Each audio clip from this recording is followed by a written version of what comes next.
얘들아, 오늘은 내가 지금 할 거는 지금까지 내가 이제 동영상을 업로드했었던 수능 특강 독서에 관한 게 아니라 그냥 비문학 그 자체에 관한 거거든.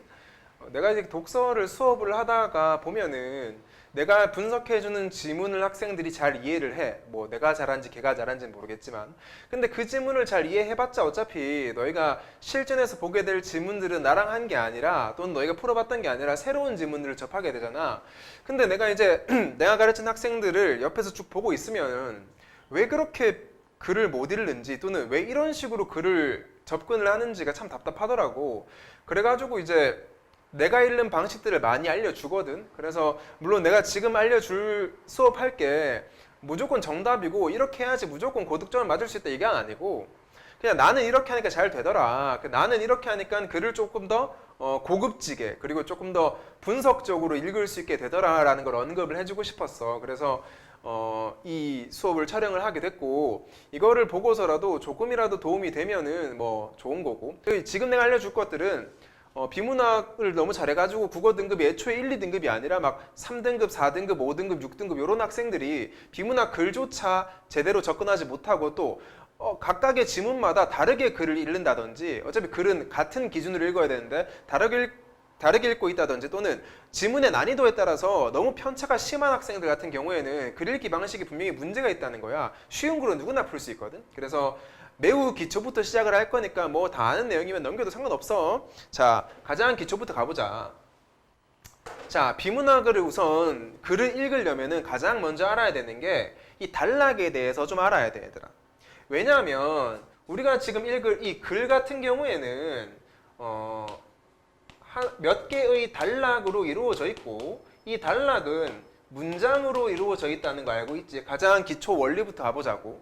그러면 우린 이 글을 이해하고 싶으면 단락을 이해해야 되고, 단락을 이해하고 싶으면 문장을 이해해야 되잖아. 그래서 이 문장을 이해하기 위해서는 가장 중요한 게, 많이 들어봤지?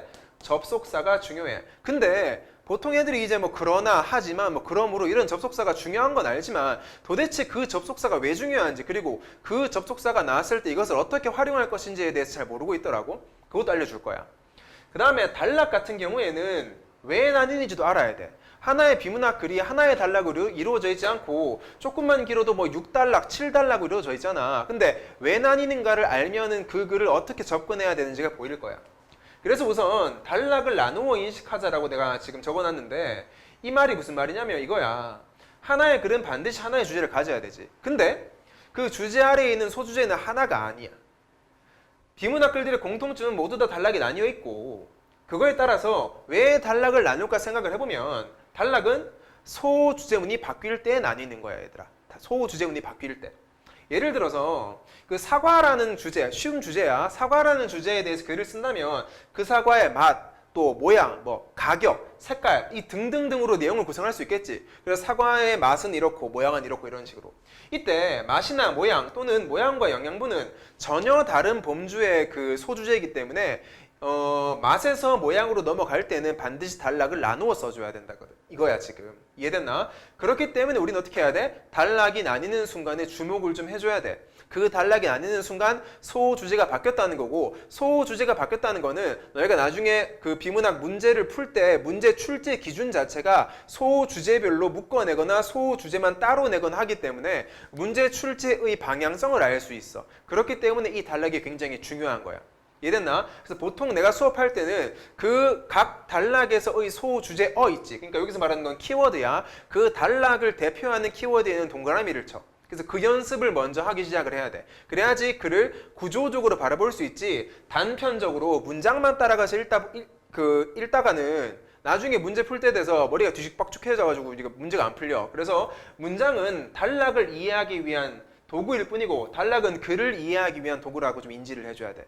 이해됐지? 이게 첫 번째 말해주고 싶은 거야. 단락을 한번 나누어서 단락별로 소주제 키워드를 찾아보자 라는 거. 그 다음 넘어가 볼게. 정보의 처리에 관한 건데, 너희가 비문학 글을 읽다 보면은 굉장히 많은 정보가 쏟아지잖아. 특히 과학기술, 뭐 경제 같은 지문에는 정보가 엄청 많기 때문에 그 정보를 내가 다 암기하고 풀기는 거의 불가능하지. 그렇기 때문에 우리는 다 뭐해? 밑줄을 치고 뭐 동그라미를 치고 하잖아. 그것에 관한 건데 여기서 중요한 거 딱 한번 해볼게. 우리는 정보를 기억하는 게 아니라 밑줄로 표시해주고 문제를 풀 때 재확인하는 과정을 거쳐야만 한다고. 솔직히 얘들아, 나는 이렇게 생각한다. 생각을 해봐. 너희가 솔직히 비문학 뭐 지문을 읽고 문제를 풀었어. 문제를 풀러 갔어. 근데 지문 한 번도 안 보고 문제 풀 수 있나? 무슨 말이냐면 내가 너희한테 지문 읽는 시간을 10분을 주고 문제를 풀라 하고 또는 1시간을 주고 문제를 풀라 해도 어차피 문제 풀 때는 지문으로 돌아가. 이 말은 즉슨 너희가 지문에 무한한 시간을 투자해도 어차피 문제를 풀기 위해서는 지문에 나온 정보를 확인하러 다시 가야 된다는 거지. 근데 그 다시 갈 때 처음부터 끝까지 어디든지 계속 찾아가기보다는 이 문제에 관한 정보는 이쯤에 있다. 이 문제에 관한 정보는 뭐 3단락쯤에 있다라는 인지를 하고 있으면 훨씬 빨리 찾게 되잖아. 이해됐지? 그래서 우리는 다 뭐 한다? 밑줄을 치면서 마킹을 하는 거지. 대신 밑줄은 적으면 적을수록 좋겠지. 왜?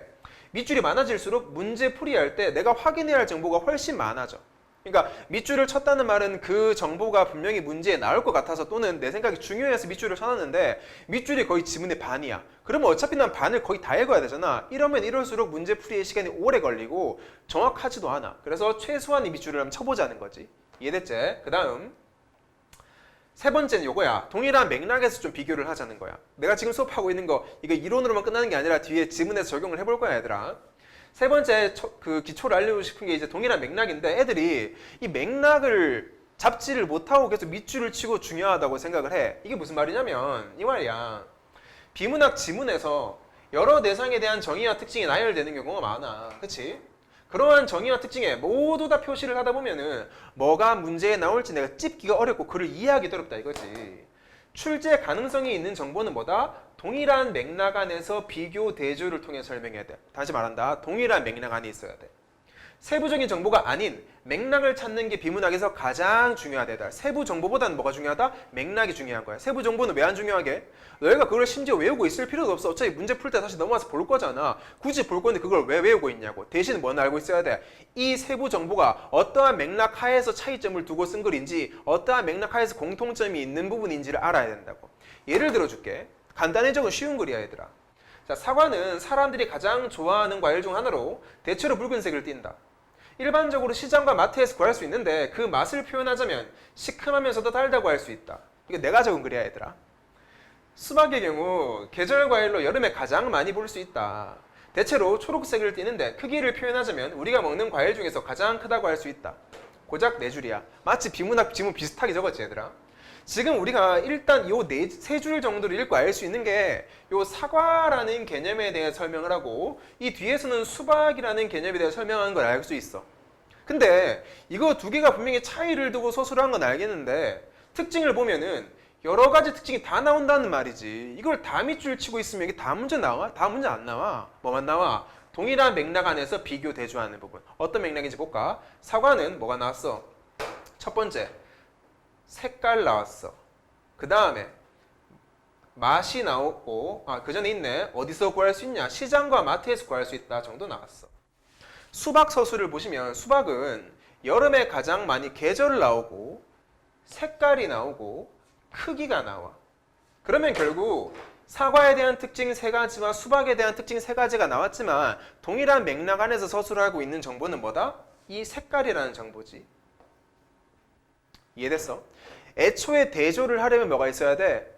그 둘을 대조한 기준이 있어야 돼. 기준 안에서 얘들을 둘이 차이가 있는 거야. 이해돼?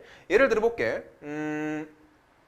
대표적으로 자, 펜과 샤프의 차이점이 뭐냐라고 했을 때 내가 지울 수 있다 없다의 관점으로 따졌을 때는 얘를 나눌 수 있지. 그러니까 지울 수가 있습니다 없습니다가 기준이 되는 거야. 얘도 마찬가지로 사과와 수박을 차이점을 두고 서술한다고 하면은 이 색깔을 지금 기준으로 두 개가 지금 뭐하고 있다? 동일한 맥락에서 차이를 두고 서술되고 있다는 말이지. 그러면 우리는 어디만 빗줄 쳐? 얘는 필요 없는 정보야, 너희한테. 이거 다 필요 없어. 이게 필요 있는 게 아니라 우리는 얘만 필요해. 왜? 그래야지 문제를 출제했을 때 수박은 붉은색을 띈다로 낚아낼 수 있지.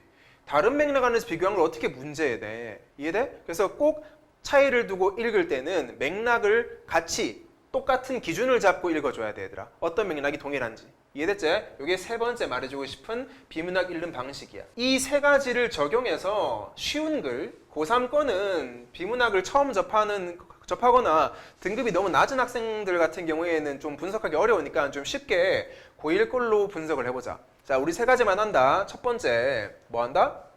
비문학을 단락별로 인식하도록 노력해본다. 단락별로. 단락별 키워드를 동그라미 칠 거야. 두 번째, 최소한의 밑줄을 표시할 거야. 마킹을 최소한으로. 이해됐나? 웬만하면은 동그라미가 있는 뒤에 있는 밑줄을 칠 거야. 물론 접속사도 칠 거고. 세 번째, 혹시나 비교나 대조 또는 공통점이 있다고 하면은 어떤 맥락에서 비교, 대조, 공통점이 있는지를 한번 알아보고 넘어갈 거야. 됐지? 이 세 가지를 하러 넘어가 봅시다. 자, 1단락부터 읽어볼게, 얘들아. 천천히 가보자. 사람들은 하루에도 수많은 일들을 판단하면서 살아간다. 판단을 할 때마다 필요한 모든 정보를 수집하여 이용하고자 하면 정보를 수집하는 것도 힘들 뿐더러 그 정보를 처리하는 것도 부담이 된다. 그렇기 때문에 사람들은 과거 경험을 바탕으로 어림짐작을 하게 되는데 이를 휴리스틱이라고 한다. 자, 딱 뭐가 나왔어? 휴리스틱의 정의가 나왔지. 그럼 정의에 동그라미를 쳤어. 그 다음에 이 정의에 대한 밑줄을 치면 가장 좋겠지. 휴리스틱의 정의는 뭐다? 과거 경험을 바탕으로 어림짐작을 하게 되는 걸 갖다가 휴리스틱이라고 해.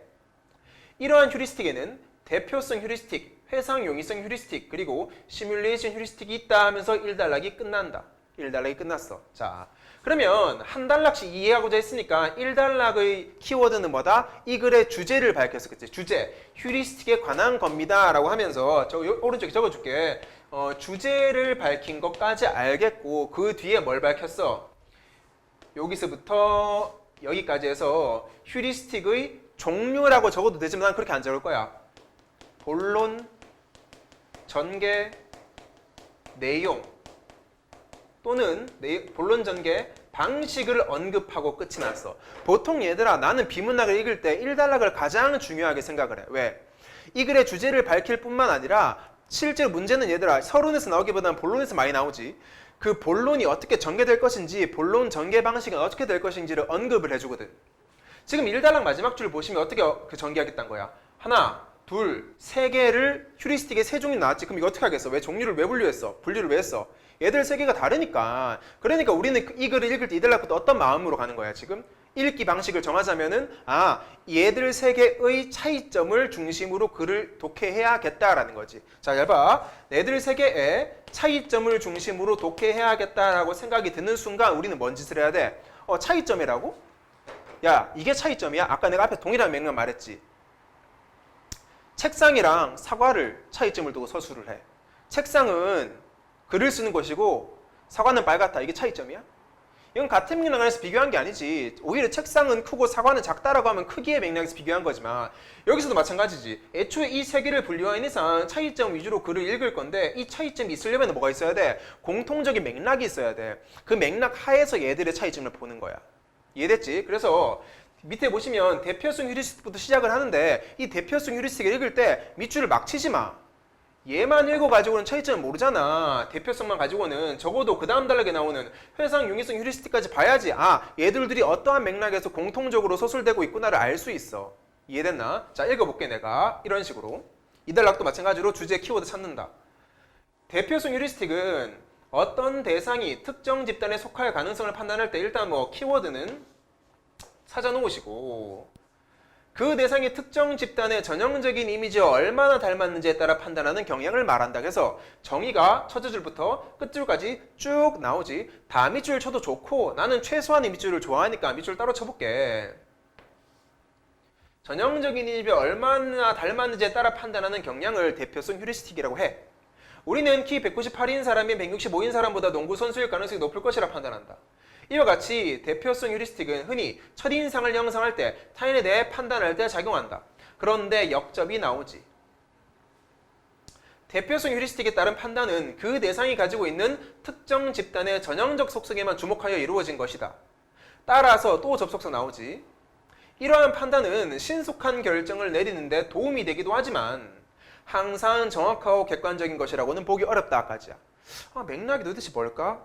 하면서도 접속사에는 다 일단 체크를 해야지. 이것도 접속사, 이것도 접속사. 얘는 물론 접속사는 아니지만 도움이 되기도 한다. 하지만의 줄임말이라 가지고 지만 버시기 때문에 세모를 쳐놨다 얘들아. 밑줄만 쳐볼게. 내 생각이 중요하다고 생각하는 건 항상 역접이나 이러한 결론 요약 접속사가 나온 앞뒤가 중요하다 생각을 하거든.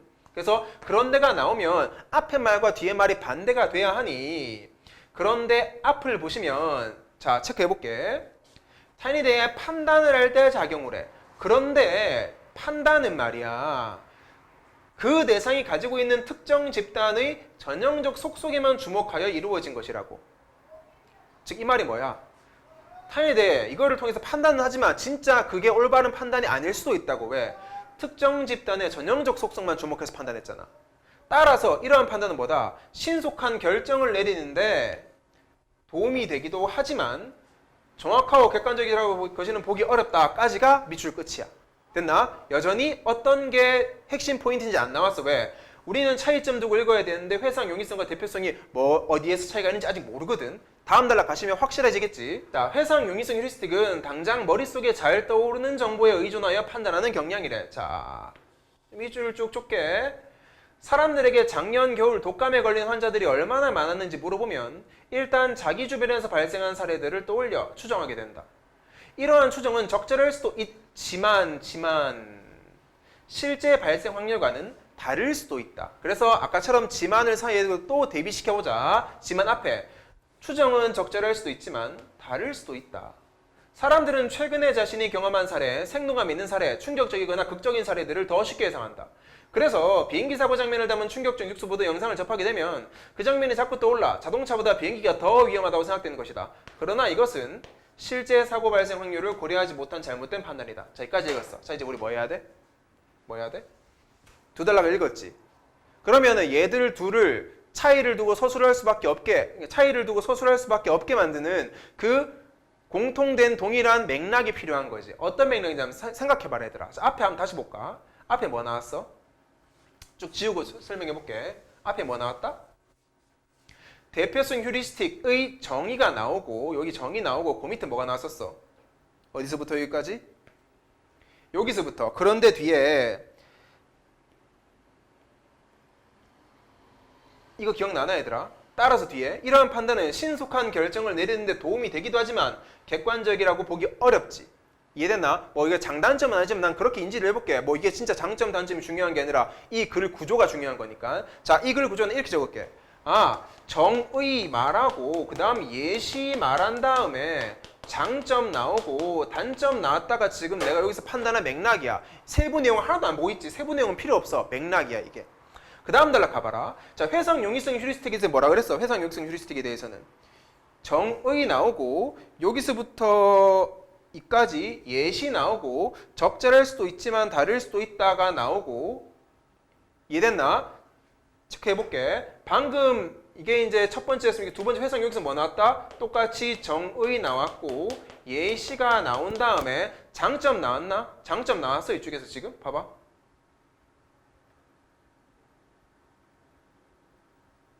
뭐야? 장점이라기보다는 추정이 적절할 수도 있지만 적절하지 않을 수도 있다는 단점이 나왔지 지금. 단점이 나온 거야 지금. 동일한 맥락 뭐다? 하나, 둘, 단점 세 가지 나왔지. 그러면 여기에서 대비를 시켜줘야 되는 거지. 여기에서 대비를 시켜줘야 되는 거야. 이해됐어? 그 다음 달로 가보자. 시뮬레이션 휴리스틱 봐봐라. 시뮬레이션 휴리스틱은 과거에 발생한 특정 사건이나 미래에 일어날 일들을 마음속에 떠올려 장면을 상상해보는 것이다. 해서 또 정의가 쭉 나와. 거의 뭐 문학으로 따지면 대구법 수준이야. 범죄 용의자를 신문하는 경찰관이 또 예시제. 용의자의 진술에 기초해서 범죄장애 글 쓰명에 해당한다. 읽을 필요 있겠나 내가 이거. 예시인 거 뻔히 아는데.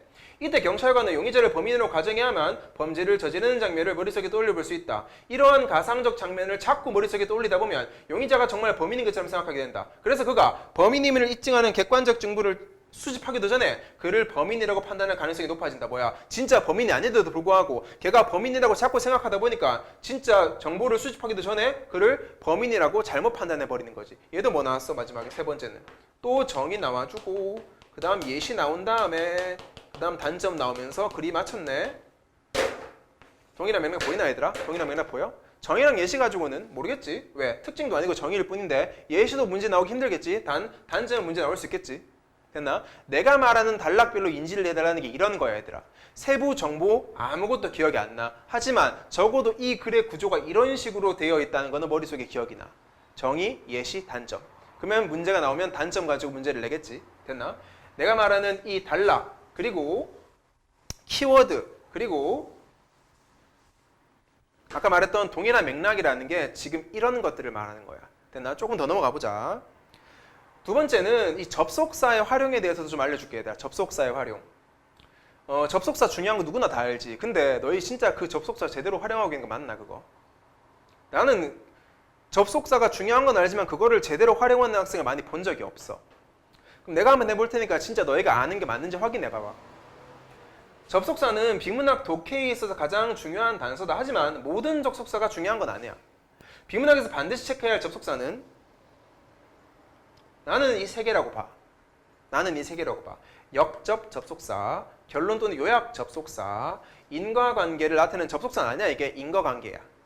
우리는 반드시 접속사의 기능을 명확히 알고 뒤에 올 문장의 내용을 예측을 할 수가 있어야 돼. 따라서 내가 지금 말한 이 세 개의 접속사가 나오면 세모 표시를 해두라고. 혹시나 모르는 사람을 위해 내 인지를 설명을 해줄게. 역접이라는 건 앞에 말과 반대말 할 때 영어로 따지면 but, 그러나, 하지만, 뭐 이런 것들, 뭐뭐에 비해 이런 것들 말하는 거고, 결론 요약은 따라서, 즉, 그러므로 이런 느낌. 인과관계는 뭐뭐 할수록 뭐뭐하다, 뭐뭐 하면 뭐뭐하다, 뭐뭐에서 뭐뭐가 된다, 뭐 이런 거 있지. 뭐 그런 것들을 얘기하는 거야. 하나씩 보자. 역접 접속사를 활용하는 걸 알려줄게. 앞의 문장을 부정하는 접속사 요거는 대조의 방법으로 쓰일 때 보통 쓰지. 이 접속사가 중요한 이유는 어떤 개념과 대조를 하고 있는지 명확히 알 수 있기 때문이다.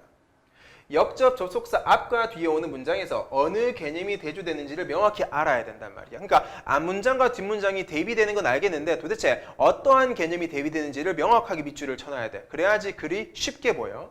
예를 들면 이런 거 있지. 그러나 하지만 그럼에도 불구하고 반면 뭐뭐 비 아니라 뭐뭐가 아니라 요거 나오면은 꼭 세모 치도록 해라. 특히 이거 빠져먹는데 그러나랑 하지만 애들이 잘 찾아. 근데 그러나랑 하지만을 앞에 붙여내잖아. 먹지만 이렇게 내버리면 그거 세모 안 치고 넘어간다니까. 먹는다 하지만의 줄임말이니까 그것도 쳐야 돼. 이거 아니라 잘 안 친다 애들. 아니라도 마찬가지야. 이것이 아니라 저거다 할 때 아니라도 꼭 세모 치고 앞과 뒤 밑줄 쳐. 해보자. 예시 보여줄게. 자, 이런 예시가 있다 치자. 자, 철수는 공부를 싫어한다고 하지만이라고 나왔어. 물론 이 비문학 글은 아니지만 얘의 효과를, 그 역할을 한번 보자고. 그러면 앞의 문장을 대비해야 되니까 뭐를 대비할 수 있어? 철수는 공부를 싫어한다 하지만 철수는 축구를 좋아한다 해도 되고, 철수는 공부를 싫어한다 하지만 영희는 공부를 좋아한다라고 해도 되잖아. 즉 뭐야? 주어를 바꾸냐 목적어를 바꾸냐에 따라서 밑줄 칠 부분이 다르다고. 즉 앞의 문장을 부정하기 때문에 위에 예시에서 괄호 안에 들어갈 수 있는 문장은 이렇게 두 가지라 그랬지? 이 주어를 부정하는 경우, 영희는 공부를 좋아한다 적어보자. 자, 영희는 공부를 좋아한다라고 적혔어요. 그럼 우리는 어떤 정보가 중요한 거다?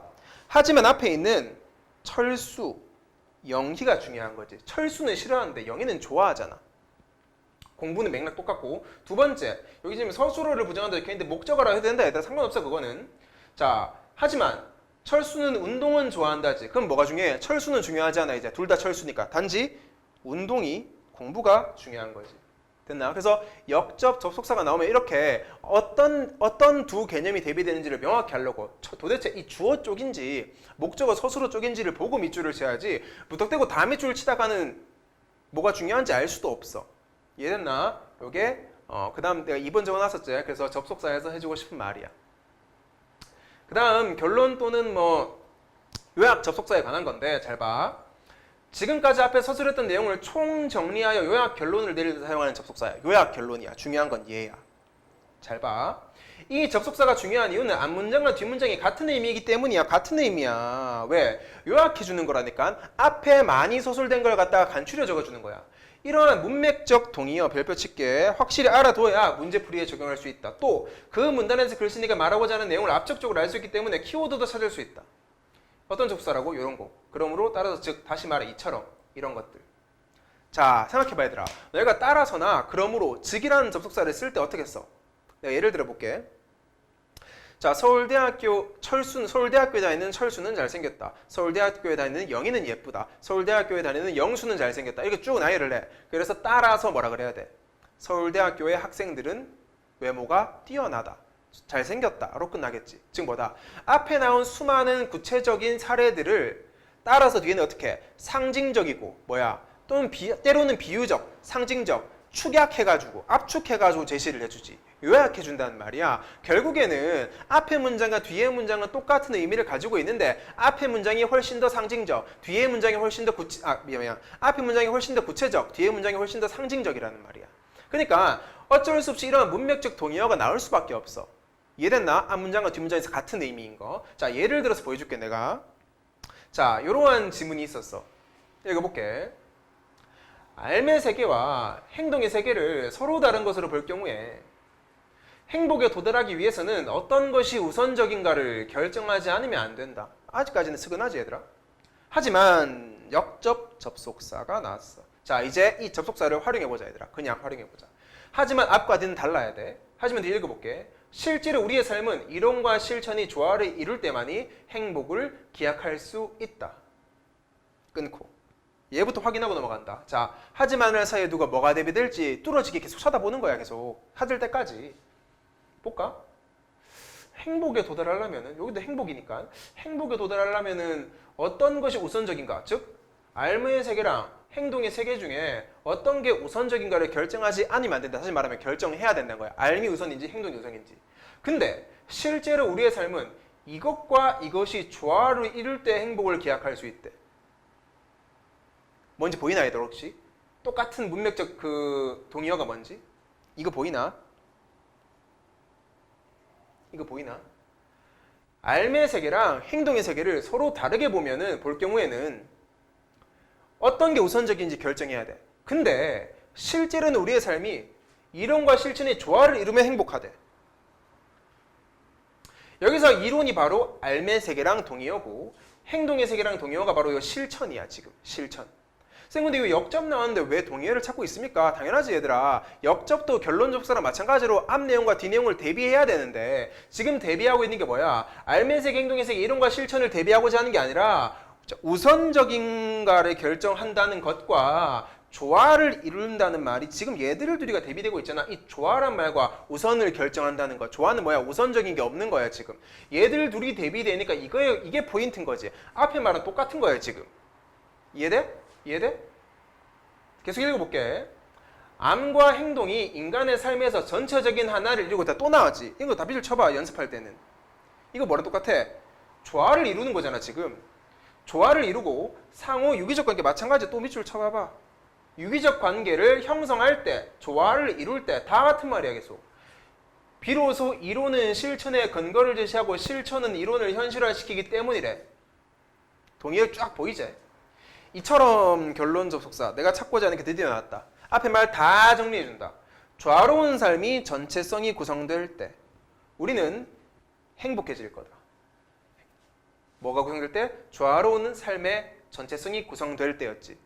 자, 그러면 이 이처럼이라는 접속사를 사이에 두고 앞에 있는 네 줄과 이 뒤에 있는 한 문장은 똑같은 의미를 가져야 되니까 찾아보자.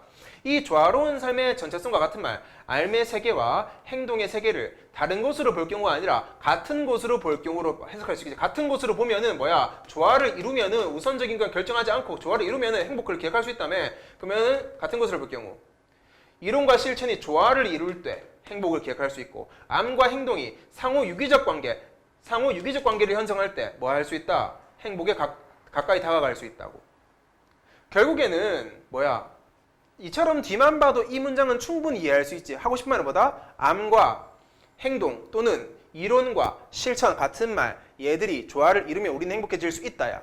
이거를 파악하지 않잖아? 그러면 너희 이거 다 각각 개별적인 개념을 이해하게 돼. 암 따로, 행동 따로, 실천 따로, 뭐 이론 따로, 조화 따로 이렇게 이해하면은 그리 어려워져. 이 네 줄을 다섯 줄을 어렵게 받아들이고 있어. 쉽게 받아들이려면 이렇게 해라 얘들아. 반드시 접속사를 보고 동의어를 찾으려고 노력을 하고 동의어를 못 찾더라도 접속사를 사이에 두고 도대체 어떤 부분이 주어 쪽인지 서술어 쪽인지 도대체 어느 거랑 비교하고 있는지는 알아야 돼 얘들아. 됐지? 여기까지가 결론 접속사에 관한 거야. 근데 뒤에 그 예시 지문을 가져왔거든. 이게 사관학교 문제인가 그랬을 거야 아마. 그래서 여기서 뭘 찾아본다 이제 문맥적 동의어 찾는 연습도 한번 해보고 동일한 맥락에 의해서 어떻게 분류가 된다면은 동일한 맥락도 찾아보고 접속사가 등장한다면 그 접속사를 통해서 앞문장과 뒷문장을 명확하게 이어보자고. 그렇게 문장과 문장 간의 관계를 하다 보면은 결국에 문단을 이해하게 되고 문단 간의 관계를 이해하게 되면은 전체 글을 이해할 수가 있는 거야. 1단락부터 가보자. 이 문단이 어떤 걸 말하고 있고 1단락이 가장 중요하다 그랬지. 이 글의 주제를 말하고 있는 거니까 1단락 가보면 이렇게 말하고 있어. 동서고금을 통해 볼 때 이론과 실천의 문제는 학문뿐만 아니라 삶 자체에서도 중요한 문제로 거론되어 왔다. 자, 중요하대 대놓고 중요하대. 주제겠지? 뭐가? 이론과 실천의 문제가 바로 이 글 전체의 주제라고 볼 수 있어. 삶에 있어서 실천만을 중시하면 더 나은 삶을 향해 추진력 있게 나아갈 수는 있겠지만 시행착오의 고달픈 반복을 피할 수는 없을 것이다. 반대로 역점 나오고 이론만을 중시한다면 나오자마자 우리는 반대로를 사이에 두고 앞과 뒤에 대비되는 걸 봐야겠지. 반대로 앞과 뒤에 뭐가 다를까? 딱 대비되는 거. 딱 봐도 이론만 중시, 실천만 중시 보이지? 자, 그러면 일단 그걸 체크하는 거지. 실천만 중시, 이론만 중시한 다음에 내용상에서 밑줄을 쳐야지 이제. 실천만 중시하면은 추진력 있게 나아갈 수는 있겠지만 시행착오 있고 그 밑에 이론만 중시하면 근본적인 문제들에 대한 안목을 얻게 될지는 몰라도 자 문제들에 대한 안목을 얻게 될지 몰라도 삶을 변화시키지는 못한다까지야. 그래서 이게 바로 이론만 중시했을 경우랑 실천만 중시했을 경우의 결과지. 됐나? 이대로 넘어가 볼게. 이러한 이론과 실천의 관계에서 이론을 상대적으로 더 중요시했던 입장을 우리는 아리스토텔레스에게서 찾을 수가 있대. 자, 학자 나오면 항상 동그라미 치도록 해라 얘들아. 학자가 나와주고 얘는 어떤 주장을 한다? 이론을 더 중요시했던 입장이야. 아, 이론을 더 중요시하나 보다 얘가. 그에 의하면 아리스토텔레스 인간은 실천적인 덕을 통하여 행복에 이를 수 있다고 한다. 그러나 역접 드디어 내가 원하는 건 아직 역접 활용해보자. 그러나 앞과 뒤다. 그는 실천적인 덕은 이성적인 사고를 통해서만 가치를 발휘할 수 있다고 보았다. 자, 내가 체크해볼게. 뭐가 대비되는지. 실천은, 인간은 적어볼게. 너희가 이해하기 쉽게 이렇게 받아들이라고. 실천적 덕을 통해 인간은 행복에 이를 수 있다고 한다. 그러나 그는 실천적인 덕은 이성적인 사고, 이성적 사고를 통해서만 가치를 발휘할 수 있다고 보았다. 됐나? 그 다음 계속 해볼게. 왜냐하면 실천적인 덕에 의해서 선한 행동이 이루어지기 위해서는 자 실천적 덕에 의해서 선한 행동이라는 지금 용어를 쓰지 여기 어디 있냐? 선한 행동이라는 용어를 쓰는데 이거를 갖다가 똑같이 선한 행동으로 받아들이면 안 되겠지. 우리는 이 같은 말로 줄여줘야지 우리가 인지하기가 편하잖아. 많은 내용을 기억하기 힘드니까. 그래서 행복과 같은 말이 지금 여기 선한 행동이라고 적고 있지 지금. 선한 행동, 문맥적 동의어 이루어지기 위해서는 신중하게 생각하는 과정이 필연적으로 앞서야 돼. 뭐가? 여기 체크해볼게. 신중하게 생각하는 과정이 앞서야 돼. 뭐에? 실천적 덕에 의해서 얘가 이루어지기 위해서는 신중하게 생각하는 과정. 뭐랑 똑같아 이거 지금. 신중하게 생각하는 과정이 필연적으로 앞서야 한다고. 또 문맥적 동의어야 지금 이거. 다 똑같은 말을 지금 이렇게 다 바꿔서 하고 있는 중이라니까. 그럼 결국 막말로 이 단락을 한 문장으로 정리하려도 할 수 있어야 돼. 계속 아리스토텔레스는 이론과 실천을 구분하고 행복에 도달하기 위해서는 이론적 덕이 실천적 덕에 선행해라. 갈로 쳐볼게. 행복에 도달하기 위해서는 뭐하라? 행복에 도달하기 위해서는 이론적 덕이 실천적 덕에 석연해라. 이제 알 수 있겠지. 이거 뭐다? 이론적 덕이 실천적 덕에 이거 이론이지. 선행해라. 이러한 입장은 이론을 중시하는 서구적 전통의 곁에 마련했다. 얼마나 쉬워. 결국 뭐다? 여러 가지 개념이 나왔지만 쥐뿔을 그냥 한 가지로 통일할 수 있지. 이성적 사고 대신에 이론적 덕이 실천적 덕에 선행해야 돼. 왜? 이론적 덕이 있어야 실천적 덕이 있는 거고 실천적 덕이 있으면 행복에 이를 수 있는데 가장 근본적인 거는 뭐다? 이론인 거지. 됐나? 신중하게 생각하는 과정인 거고. 그래서 이러한 말들을 동의어로서 집어넣어 놓으니까 문장이 쉬워졌어. 다음 달로 가보자 얘들아. 계속 너희가 해봐라 얘들아 보면서. 이와는 반대로 칸트는 학자 또 나오지. 칸트는 행복에 도달하기 위해서는 실천이 더 중요하다고 생각을 해서 실천이 더 중요해. 아 아리스토텔레스랑 반대구나. 그리고 우리의 삶은 감성의 틀과 오성의 틀에 의해 형성돼 하지만의 줄임말 역적. 실천적 행동은 이러한 형식적 틀과는 직접적 관련이 없다고 보았다까지 체크할게. 자, 뭐가 대비될까? 지만을 사이에 두고. 주어만 대비시켜볼까 일단. 우리의 암이라는 단어랑 실천적 행동이라는 단어가 나오는데 우리의 알은 어떻고 실천적 행동은 어떻대? 근데 얘들아, 우리의 알이라는 거는 우리가 지금까지 지문 읽으면서 처음 나온 단어지. 그럼 새로운 개념이 등장하는 걸까? 절대 그럴 리가 없지. 왜? 애초에 1단락에서 이 글의 전개 방식을 밝혀버렸잖아. 뭘로? 이론과 실천의 관계로. 근데 대놓고 실천은 나왔는데 이론이 앞에 없네? 얘가 뭐겠어 그러면? 얘가 이론인 거지. 이게 이론인 거지. 같은 말이지 이거 지금. 알모로 이해하면 안 된다 얘들아. 이론은 감성의 틀과 오성의 틀에 의해 형성되지만 뭔지 몰라도 돼. 감성의 틀과 오성의 틀이 의미가 뭔지 알게 뭐야. 실천적 행동은 이러한 형식적 틀과는 관련이 없다. 여기서 말하는 이러한 형식적 틀 같은 말 뭐다? 형식적 틀 같은 말.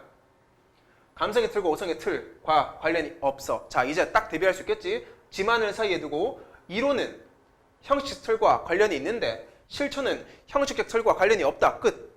머리 이렇게 기억한다. 알은 또 알문이라고 이해하지만 이론은 일정한 틀과 제한 속에서 이루어지지만 역접 접수가 또 나왔다. 그럼 또 대비한다. 뭐랑 암과 행동을 대비하라고. 암과 행동을 같은 말 뭐야? 행동은 실천적인 거고 알은 이론일 거니까 바꿔서 이해하는 거지. 이론은 틀과 제한 속에서 있지만 실천은 틀을 넘어서서 알의 영역의 의미를 보호하고 전체적인 방향성을 제시해 준다고 생각했기 때문이다. 아, 이런 걸 하나보다. 하지만 나한테는 이거 짚을 필요 없어. 왜? 그냥 똑같은 말을 계속 반복하고 있을 뿐이기 때문에. 그는 엄밀한 수학 계산조차도 일정한 사회적, 종교적 또는 전체적 행동에 이루어진다 보았다. 칸트는 아리스토텔레스 마찬가지로 이론과 실천을 분리된 것으로 역접지만 실천은 이론을 능가하는 동시에 이론보다 선행한다. 그러니까 뭐다? 실천이 훨씬 더 중요하다. 왜? 실천, 행동은 틀을 넘어서서 알의 영역의 의미까지 부여해 주니까. 끝. 동의어 다 찾았다 얘들아. 그 다음 이러한 두 가지 관점이 기초하여 현재 우리들이 살아가고 있는 시대를 진단해 볼 때 현대는 극단적으로 이론이 우세한 듯하다. 이론에 근거한 서구적인 분석적 사고는 자연과학의 만능의 시대를 초래하였고 종래에는 하나의 분야를 이루고 있었던 예술, 종교, 학문 등도 나누었으며 사회마저 매우 다양한 계층들로 세분하였다까지 끊고 여기서도 마찬가지로 접속사가 없더라도 동의어를 다 찾을 수 있어야 돼. 잘 봐. 현대는 이론이 우세하대. 이론 우세가 누구였다? 아리스토텔레스였어. 이론 우세하대. 왜? 서구의 분석적 사고는 이론에 근거하고 있지. 이론에 근거한 서구의 분석적 사고니까 이제부터 요 이론도 얘랑 이걸 쳐넣는 거야. 서구의 분석적 사고는 이론이야. 뭐해서 다 세분화시켰다. 이렇듯 서구적 삶의 방식의 다분히 이론적이라면 전통적으로 동양적인 특히 한국적, 서구적 방식은 실천적인 거래. 아, 한국은 실천 쪽, 서구는 뭐다? 이론 쪽이야. 자연과 하나가 되어 사계절에 맞추어 자연과 하나가 되어 또 별표 쳐야지. 왜? 야, 내가 읽으면서 막 읽지 마. 분명히 앞에 나온 단어와 대비되는 단어가 나오는데도 그냥 지나가면 그거 지금 멍청한 거야 지금. 하나가 된다라는 말을 보자마자 이쪽에 서구의 대표적인 서술 부분이 뭐였어? 특징이 하나를 이루고 있던 애들도 나누고 계층들로 세분화한다. 서구적 분석적 사고, 분석은 다 뭐다? 하나가 아니라 나누는 걸 좋아한다고. 근데 한국적 삶은 뭐야? 하나가 된다라잖아 지금. 나누는 게 아니라. 그러나 역점 나오지. 근대 이후 서구 문물이 쏟아져 들어왔을 때 서구적 분석적 사고 또한 밀려 들어왔으며 마침내 우리들의 방식조차 물들어버리고 말았다 하면서 끝난다. 됐나? 요게 이제 비문학 전체 글을 독해할 때 실제 너희가 해야 되는 짓들이야. 그러니까 글을 읽으실 때 읽고 나서 하나도 힘들지 않고 하나도 어렵지 않고 그냥 술을 읽히고 문제로 넘어간다? 그건 잘못 읽은 거지 뭐. 그 국어를 가르치고 있는 나조차도 글 하나 읽을 때 얘들아 엄청나게 많은 곳에 신경을 쓰고 집중을 해서 읽어. 그러다 보니까 문제 풀이할 때 훨씬 더 적은 시간이 걸리고 정확도도 높은 거야. 접속사에 신경을 쓰되 물론 거기에 무슨 막 80%, 90%의 노력을 기울이라는 건 아니지만 각 단락별 주제는 알고 있어야 되고 단락별 주제를 알기 위해서는 뭘 알아야 돼? 접속사를 활용해서 뭐랑 뭐가 대비되는지 명확히 알아야 돼. 이해됐나? 그래서 여기까지가 오늘 너희한테 알려주고 싶은 것 끝이다. 그래서 한 번만 더 정리하고 넘어가자 얘들아. 뭐가 중요하다고 했는지. 첫 번째, 자 단락을 나누어 인식해달라 이거야. 단락을 나누어 인식해달라. 각 단락마다 소주제가 있으니까 그 소주제를 꼭 인지를 하고 넘어가라 얘들아. 정보 처리는 어떻게 한다? 마킹으로 대체한다. 대신 최소한의 밑줄을 치는데 그 밑줄의 위치는 동그라미 친 거 앞뒤나 접속사 앞뒤에 밑줄을 치는 거야 얘들아. 너희가 생각하기에 중요하다고 해서 막 치는 거 아니다 절대. 그래서 세 번째, 동일한 맥락 중요하다 그랬지. 같은 맥락이 중요한데 그 맥락을 이 예시로 보여줬지. 만약에 차이점을 두고 글을 적고 있다고 하면은 어떤 맥락에서 차이점을 두고 있는지 그 맥락을 찾는 게 중요해. 세부 내용이 중요한 게 아니라. 사과가 붉고 그 수박은 초록색인 게 중요한 게 아니라 색깔이라는 맥락에서 대비하고 있다는 사실이 중요하다고. 그 다음 접속사에 관해서는 역접과 결론 접속사 이 두 가지만 했는데 물론 이제 인과관계도 중요한데 그거는 여기 이번 시간이 아니라 다음 시간에는 뭐 나중에 한번 알려주도록 할게 얘들아. 그래서 이런 식으로 글을 읽으면 조금 더 쉬울 거다 얘들아.